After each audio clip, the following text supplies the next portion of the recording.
This is a story about apple blossoms, bees, you, and me.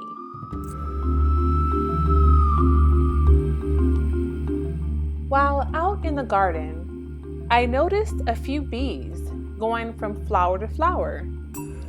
It made me curious of this process, so I decided to do some research. And I found out that bees that are pollinating the flowers are female, and they are called worker bees. The male bees are called male drone bees. Unlike the female worker bees, drones do not have stingers and do not participate in the nectar and pollen gathering.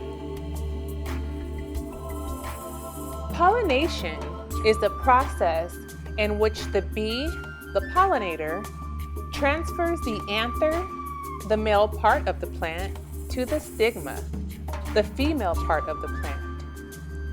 This fertilizes the plant cells to produce seeds. When she lands on the flower, she stores the pollen on her body in pollen sacs.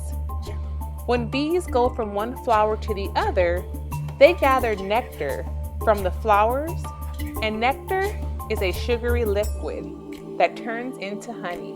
Did you know the flower has a negative charge and the bee has a positive charge?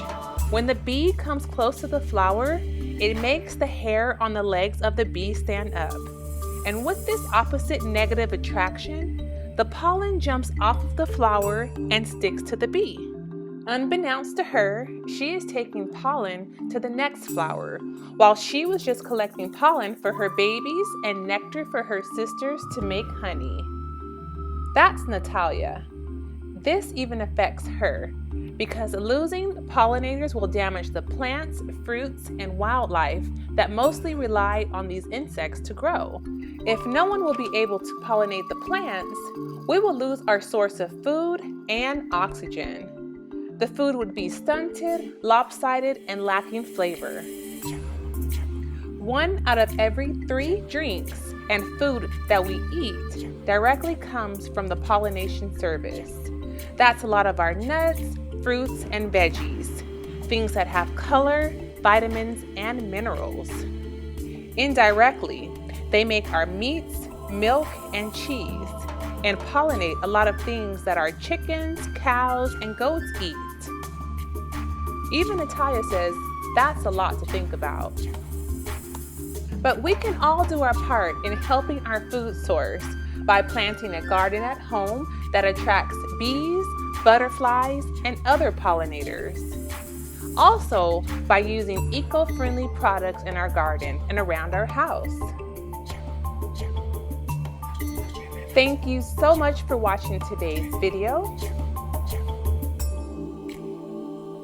And remember, preserving the bees preserves you and me.